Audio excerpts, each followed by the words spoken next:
أعوذ بالله من الشيطان الرجيم بسم الله الرحمن الرحيم সূরা আল মাইদা 11 আয়াত থেকে। হে মুমিনগণ, তোমাদের প্রতি আল্লাহর অনুগ্রহ স্মরণ করো, যখন এক সম্প্রদায় তোমাদের দিকে স্বীয় হস্ত প্রসারিত করতে সচেষ্ট হয়েছিল, তখন তিনি তাদের হস্ত তোমাদের থেকে প্রতিহত করে দিলেন। আল্লাহকে ভয় করো এবং মুমিনদের আল্লাহর উপর ভরসা করা উচিত। আল্লাহ বনী ইসরাঈলের কাছ থেকে অঙ্গীকার নিয়েছিল এবং আমি তাদের মধ্য থেকে 12 জন সর্দার নিযুক্ত করেছিলাম। আল্লাহ বলে দিলেন, আমি তোমাদের সঙ্গে আছি। যখন তোমরা নামাজ প্রতিষ্ঠিত করো, যাকাত দিতে থাকো, আমার পয়গম্বরদের প্রতি বিশ্বাস রাখো, তাদের সাহায্য করো এবং আল্লাহকে উত্তম পন্থা ঋণ দিতে থাকো, তবে আমি অবশ্যই তোমাদের গুনাহ দূর করে দেব এবং অবশ্যই তোমাদের উদ্যানসমূহে প্রবিষ্ট করব, যেগুলোর তলদেশ দিয়ে নির্ঝরিণীসমূহ প্রবাহিত হয়।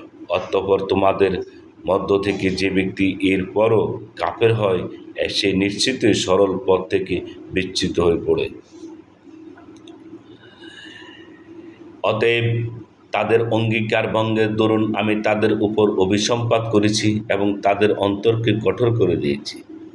তারা কালামকে তার স্থান থেকে বিচ্ছিন্ন করে দেয় এবং তাদেরকে যে উপদেশ দেওয়া হয়েছিল তারা তা থেকে উপকার লাভ করার বিষয়টি বিস্তৃত হয়েছে। আপনি সর্বদা তাদের কোনো না কোনো প্রতারণা সম্পর্কে অবগত হতে থাকেন, তাদের অল্প কয়েকজন ছাড়া। অতএব আপনি তাদেরকে ক্ষমা করুন এবং মার্জনা করুন। আল্লাহ অনুগ্রহকারীদের ভালোবাসেন। যারা বলে আমরা নাসারা, আমি তাদের কাছ থেকেও তাদের অঙ্গীকার নিয়েছিলাম, অতঃপর তারাও সেই উপদেশ প্রাপ্ত হয়েছিল, তা থেকে উপকার লাভ করা ভুলে গেল। অতঃপর আমি কিয়ামত পর্যন্ত তাদের মধ্যে পারস্পরিক শত্রুতা ও বিদ্বেষ সঞ্চারিত করে দিয়েছি। অতএব আল্লাহ তাদেরকে তাদের কৃতকর্মের সম্পর্কে অবহিত করবেন। হে আহলে কিতাবগণ, তোমাদের কাছে আমার রাসূল আগমন করেছে।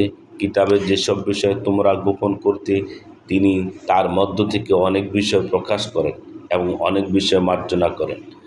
তোমাদের কাছে একটি উজ্জ্বল জ্যোতি এসেছে এবং এটি সমুজ্জ্বল গ্রন্থ।